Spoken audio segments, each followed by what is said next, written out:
Hola, buenos días. Mi nombre es J. Jesús Calvillo Reynoso. Actualmente soy el responsable del área para personas con discapacidad visual de la Biblioteca Iberoamericana Octavio Paz. Pues me dedico a la docencia, a la extensión en temas de inclusión y discapacidad, ¿no? En esta ocasión vamos a tocar el tema de cómo hacer la descripción de imágenes, de gráficos, de figuras para hacerlas accesibles a usuarios con discapacidad visual. Pensemos en términos de ceguera eh, y no solo de baja visión, ¿no? Hay algunos pasos sugeridos, hay algunas recomendaciones, pero creo que siempre está la duda de, bueno, yo quiero hacer accesible mi página web, yo quiero hacer funcional algún texto, pero ¿qué debo de hacer? ¿Cómo debo de hacerlo? Y es el tema que vamos a manejar, que vamos a abordar en esta ocasión, ¿no? Vamos entonces. Empecemos, permítame compartir este documento. Primer sugerencia, y esto es el punto de partida para todo. Tenemos que tener claro para qué queremos hacer lo que vamos a hacer. Es decir, recuerden ustedes que según algunos estudios psicológicos, el 80% de la información de los estímulos que recibe el ser humano suele ser por estímulos visuales. Es decir, la mayor parte de la información con el que el ser humano eh, interactúa con el entorno usualmente es a través del canal visual. Entonces, cuando necesitamos acceder a información, pero desde una forma no visual, es decir, a través de otros sentidos, en este caso, el auditivo, hay que hacer como cierta mediación, cierta deconstrucción de esa imagen para que resulte pertinente en lo que se describe y en la manera que se describe para aquel que no está viendo y que entienda, que comprenda lo que está allí y no otras cosas, o no, o haya una saturación o un exceso de información, o tal vez una ausencia u omisión de datos. Pero para saber qué tanto sí o qué tanto no, primero tenemos que definir, bueno, ¿qué buscamos con esto? ¿Cuál es el objetivo de la imagen, del texto o de la situación del gráfico que voy a describir? Pongo un ejemplo. A lo mejor yo puedo ir de vacaciones, puedo pararme enfrente de una parroquia, de un templo barroco, ¿no? O tal vez de un estilo arquitectónico churrigueresco, de esos que son como muy ornamentados, muy, con mucho detalle, ¿no? Y una persona podría tratar de describirle a un usuario que no ve. Bueno, estamos enfrente de la fachada de un templo churrigueresco, tiene 102 retablos y te los voy a describir de arriba hacia abajo, de izquierda a derecha. Y se avienta de su ronco pecho la descripción de los 102 retablos. Tal vez se vaya a llevar todo el día para explicarle a la persona, pues, qué contienen esos elementos, pero ese no sería el foco. A lo mejor bastaría con que dijera, oye, estamos enfrente de un templo con estas características, está el estilo arquitectónico, tal vez tiene estas dimensiones, elementos significativos con los cuales sería suficiente y seguir conociendo esa ciudad, ¿no? No habría necesidad de ese exceso o de esa saturación de datos, pero a veces puede pasar lo contrario, ¿no? Yo necesito contestar un reactivo de una pregunta de un examen basado en una imagen y la persona me dice, pues es como la foto de una muchacha en una pradera. Bueno, pero a mí eso no me da elementos para contestar el reactivo, necesito más información. Hay que tener como cierto cuidado en el interjuego del exceso o la ausencia de información. Es decir, no es describir por describir, ¿no? Entonces, en este documento que ustedes están viendo en pantalla, dice, sugerencias, pasos sugeridos para la descripción verbal de contenidos gráficos o visuales. Punto número 1, ¿lo están viendo ustedes? Definir el objetivo de la imagen, qué y para qué. En este caso que nos ocupa, por ejemplo, es para hacer accesibles, ¿no?, contenidos en redes sociales, en medios de comunicación, etcétera. ¿Qué punto, qué es lo que necesito que sepa la persona de la imagen que estoy compartiendo? A ver, pensemos esto. A lo mejor es una imagen con el presidente de municipal cortando el listón inaugural de un evento o del arranque de obras en alguna situación, ¿no? En la imagen estamos como jugando con esa situación. Podría verse el presidente municipal con sus tijeras frente al listón. Se podría ver una obra que está empezando, mucha gente, invitados, a lo mejor el personal de construcción que está ahí posando para la foto. Se podría ver el cielo, la calle. Bastaría tal vez decir, se observa, presidente municipal, cortando con unas tijeras el listón inaugural. Lo acompaña la síndico tal y tal regidor. Punto. No habría necesidad de detallar todo el resto de información porque el foco, lo importante para nosotros es especificar que es la imagen del presidente municipal inaugurando una obra. Ese es nuestro objetivo. Lo demás no. Pero si fuera otro el objetivo, de decir, cercanía del presidente municipal en el proyecto Colmenas, ¿no? De centros barriales. Bueno, a lo mejor en esa, aunque fuera la misma foto, sí podría haber cierta prioridad que nuestro objetivo fuera describir el contexto, en dónde está el presidente municipal, en un barrio, en un tianguis, en una colonia, qué personas se observan, qué tipo de personas, qué están haciendo. Es decir, es la misma foto, pero ahora el objetivo no es el presidente municipal inaugurando la obra. Ahora el objetivo es el contexto del centro barrial o del contexto social, ¿no? Bien, entonces, primero punto es definir el objetivo. Segundo punto, analizar el texto imagen, de construir desde el objetivo de lo que buscamos. Es decir, no toda la foto se va a describir igual, no toda imagen se va a describir de la misma manera, sino que esto siempre dependerá de cuál es el objetivo, de para qué lo estamos haciendo. 3, identificar el elemento o foco central de la imagen. Bien, aquí quisiera detenerme un poquito, sin entrar mucho en antecedentes teóricos, etcétera, pero sí es necesario que lo renombremos. En psicología, sobre todo en psicología cognitiva, hay un concepto que se llama las leyes de la Gestalt. Y las leyes de la Gestalt, sobre todo en el tema de las leyes de agrupación y de la forma de percepción de cómo percibimos los seres humanos, establecen que desde lo visual el ser humano organiza, procesa e interpreta la información de acuerdo a ciertos patrones. No es aleatorio, hay patrones. Uno de ellos, el primero, se llama las leyes de agrupación. Y la ley de agrupación nos dice que tú, cuando ves una imagen, agrupas elementos, no lo haces de forma separada o segmentada. Pongo un ejemplo. Si tú entras a una habitación vacía y en esa habitación, a mitad de ella, observas una silla, tú no dices, en esa habitación hay 4 patas, un respaldo, un asiento y tela. Tú no dices eso.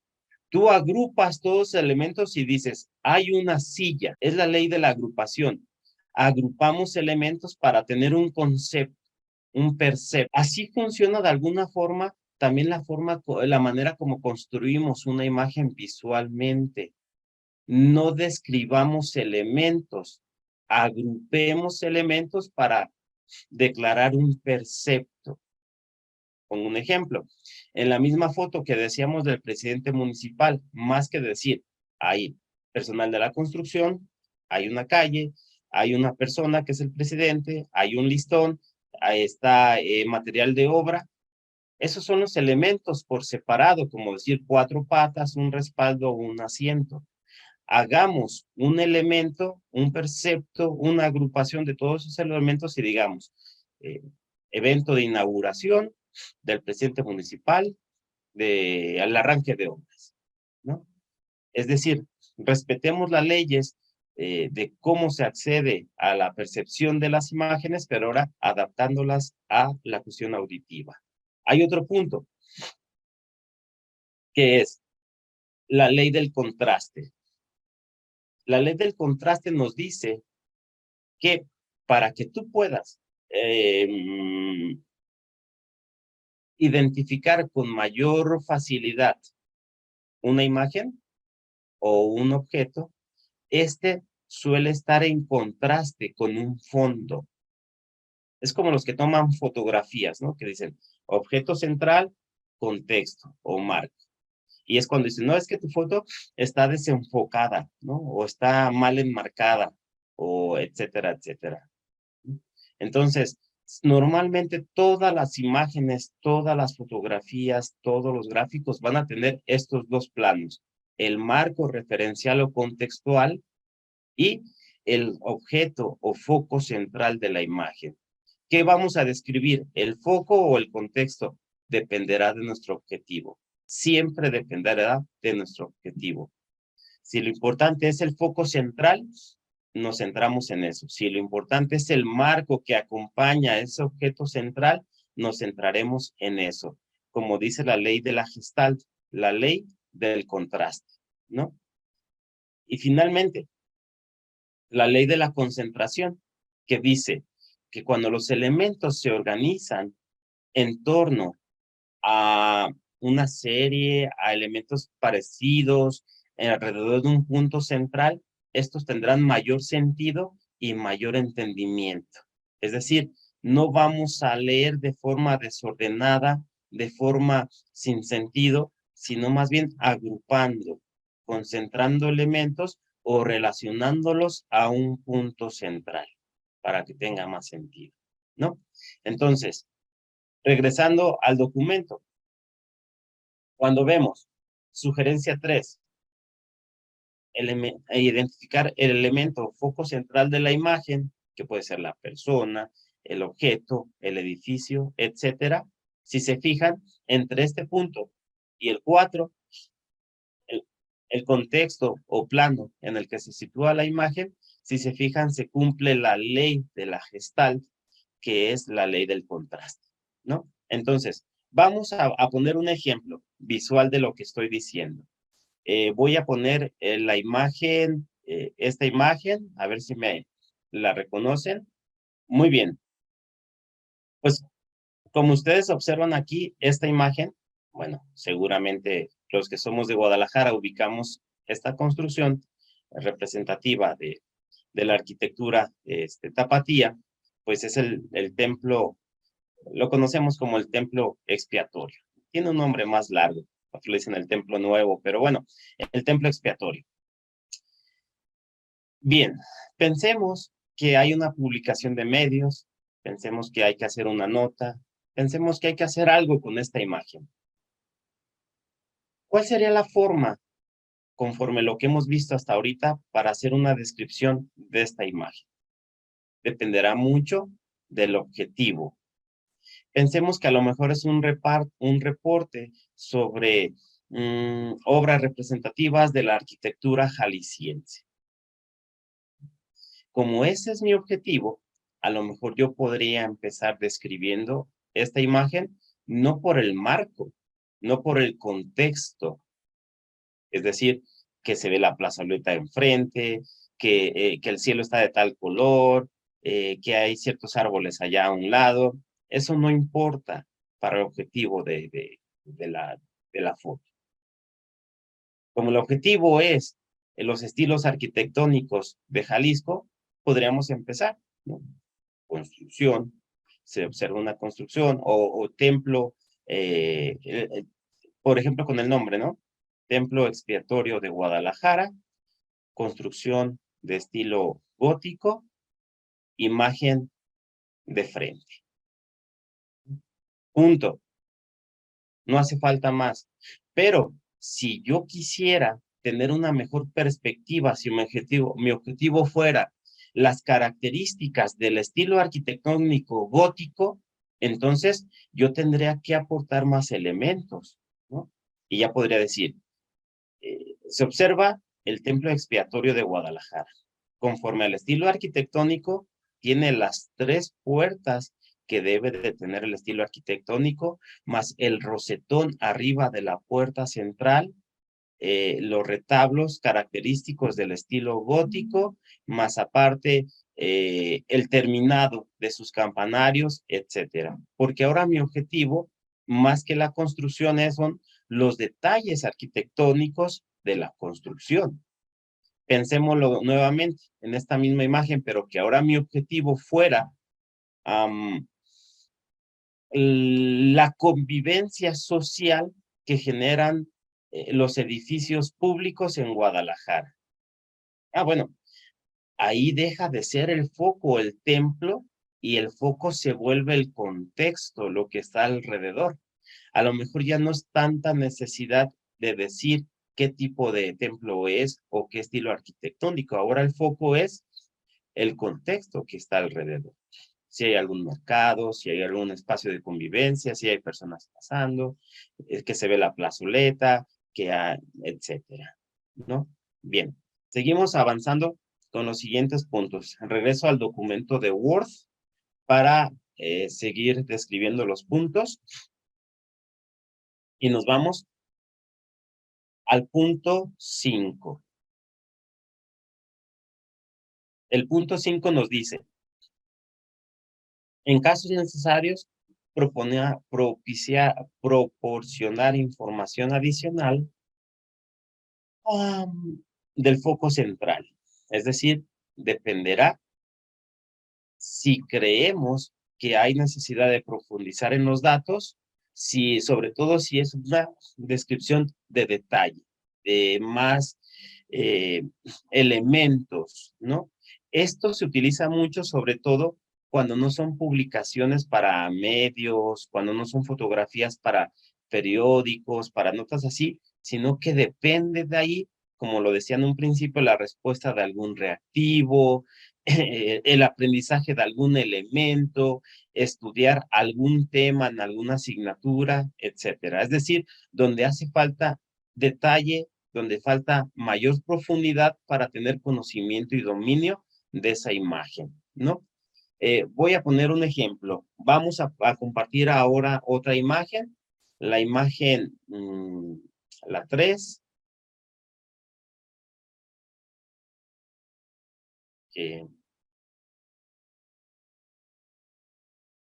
Bien, si ustedes observan aquí, hablamos, o es la imagen, podríamos decir, pues de una muchacha.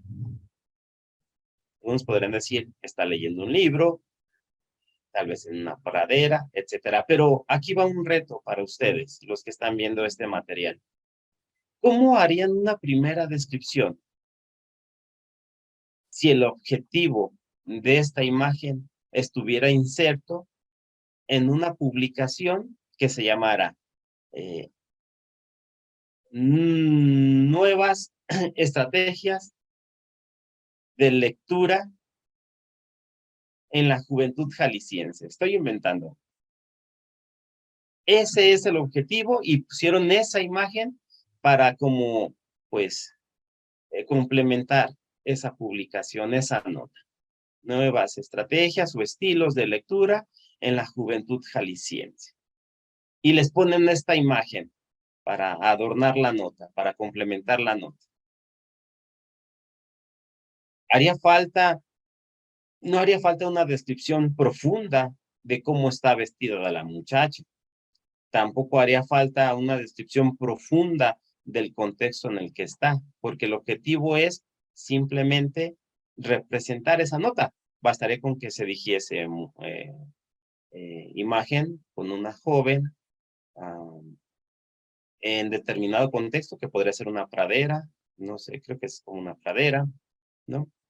Con actitud desenfadada y un libro en las manos.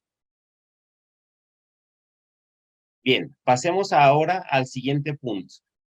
Regresamos al documento de Word para leer el punto siguiente.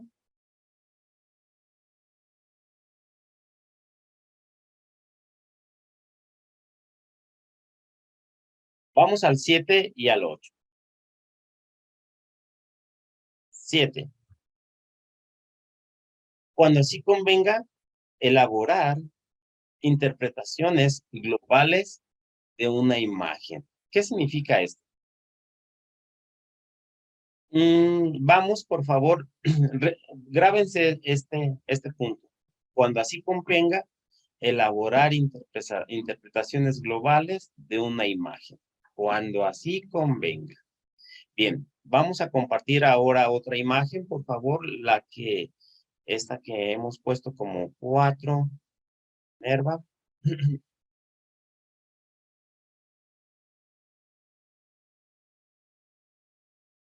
Bien, aquí está.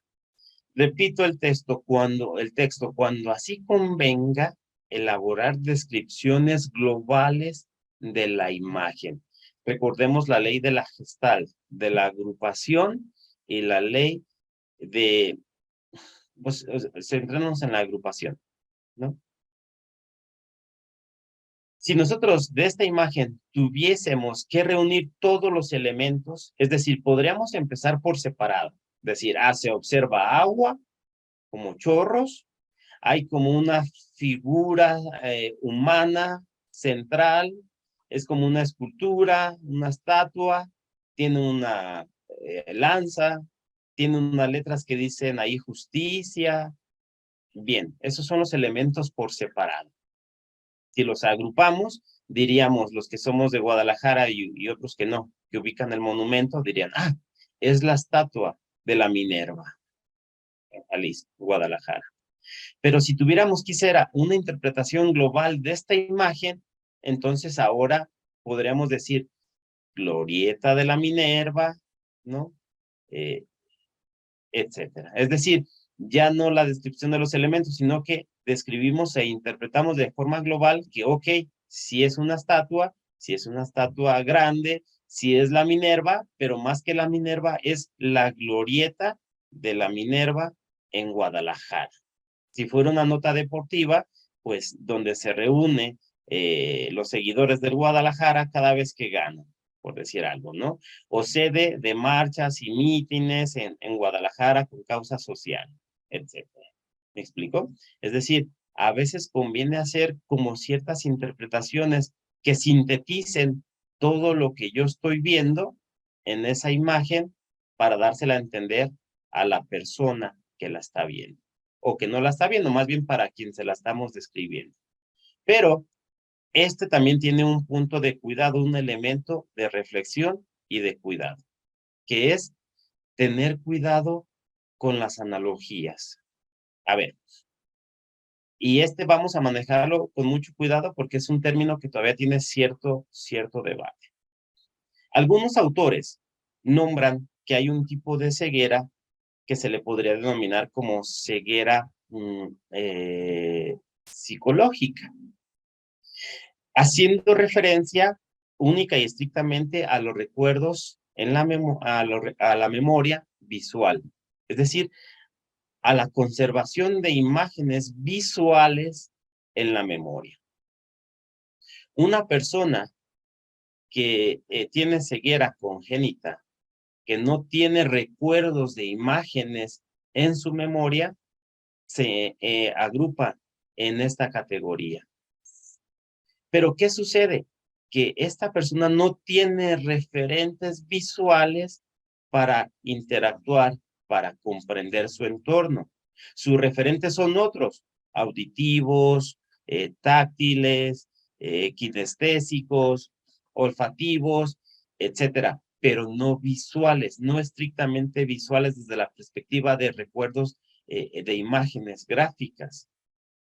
Entonces, si yo voy a hacer una analogía, si yo voy a hacer una interpretación global de una imagen, pero esa persona nunca la ha visto, no tiene ese referente visual previo, va a servir de muy poco. A ver, voy a tratar de ejemplificarlo con esta forma. Si yo dijera, ahorita está la imagen de la Minerva, ¿no? Pero un día, ustedes por X o por Y van, no sé, pensemos algo así, a Milán, en Italia, se encuentran una estatua parecida a esta de la Minerva y va con ustedes una persona con ceguera que conocieron allá en España, en algún lado, y le dicen, ah, mira, Margarito, esta estatua que está aquí, para que te des una idea, es como la glorieta de la Minerva en Guadalajara.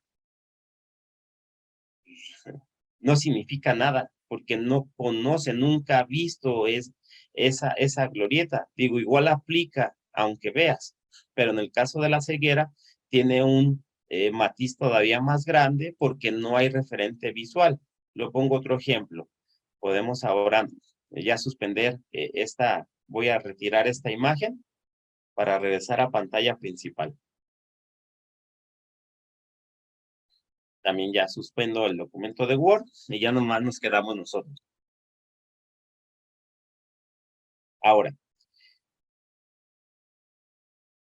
perfecto. A ver, pensemos que voy caminando por la calle y alguien me enseña una foto de una persona. Y me dice, oye, es una mujer muy guapa. La persona que le dice, le pregunta, oye, pero ¿cómo es? Descríbemela. Entonces, el que está describiendo para sintetizar, para ser más sencillo, le comenta, ¿sabes qué? Se parece mucho a Marilyn Monroe. Si la persona nunca ha visto, si no tiene ese referente visual, no le significa nada esa descripción, puesto que no sabe cómo es Marilyn Monroe. No tiene sentido esa descripción. Entonces, seamos cuidadosos, cierto que el punto número 7 sugiere hacer interpretaciones globales, pero dice, cuando así convenga. Pero también dice, hay que tener cuidado con las analogías, porque en caso de discapacidad congénita, no existen referentes visuales en la memoria que den sentido a ese tipo de analogías. También sucede con la ceguera adquirida. Hay estudios que señalan que después de cierto lapso de tiempo, estamos hablando de varios años, la persona que sí veía empieza a perder los recuerdos de memoria visuales para convertirlos en otro tipo de perceptos auditivos, táctiles, etcétera. Es decir, poco a poco empieza a volverse en este esquema de ceguera, como dicen por ahí, psicológica. ¿No? Que, insisto, este término se maneja con pincitas porque todavía está en debate, pero la idea se refiere a la ausencia de recuerdos visuales. Bien, entonces, recapitulando y para terminar, ¿cómo describir una imagen o un gráfico respetando las leyes de la percepción visual, pero adaptadas a la percepción auditiva? ¿Cuáles son? Hay muchas, pero con que nos recuperemos o conservemos 3, ¿no? Que sería la ley de la agrupación, es decir, se describe por conjuntos, no por elementos por separados. El ejemplo que poníamos de la silla, se dice hay una silla y no decimos hay 4 patas, un respaldo y un asiento. Igual cuando describamos una imagen, debemos de hacer algo parecido, ¿no? La ley del contraste, que siempre en toda imagen deben de existir 2 elementos, que es el foco central y el plano o contexto. ¿Qué debemos de escribir? Primero, identificar esos 2 elementos y después, conforme al objetivo de la imagen, seleccionar qué describimos, o el objeto central o el contexto. Siguiente, ley de la concentración, que hace referencia a que el ordenamiento, la agrupación en torno a una idea, un foco central o un punto de referencia ayuda a tener un mejor entendimiento de lo que se está viendo, o en este caso, de lo que nos están diciendo. Es decir, no demos información inconexa, exhaustiva, sin orden, sin sentido, sino una descripción ordenada, estructurada y con referencia en un punto o idea central. Esto para imágenes más exhaustivas. Siguiente. Si es para una publicación sencilla, bastará con un pie de foto que describa en 5, 6 o 7 palabras lo que está pasando ahí. Poníamos el ejemplo de una foto del presidente municipal. Se está inaugurando obra, imagen, presidente municipal, cortando el listón de inauguración de obras.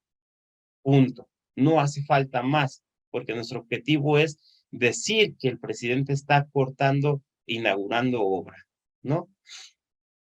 Y nuestro objetivo es definir un estilo arquitectónico, cuando hablábamos del templo expiatorio, a lo mejor ahí sí abundar un poco más, ¿no? Lo poníamos de ejemplo. Templo expiatorio, representante del gótico mexicano, respeta el estilo arquitectónico con 3 puertas en la fachada central, rosetón encima de la puerta central, que es la más grande de las 3, retablos en la parte superior y campanarios con tales características y líneas más afiladas, etcétera. Pero va siempre en función de para qué esté la imagen. Obviamente hay algunas pautas más que podrían considerarse, pero creo que para el objetivo de esta capacitación son suficientes estos elementos. De cualquier forma, ánimo, les felicito por su iniciativa y su interés por estos temas, por tener estas inquietudes y bueno, seguiremos saludándonos. Muchas gracias.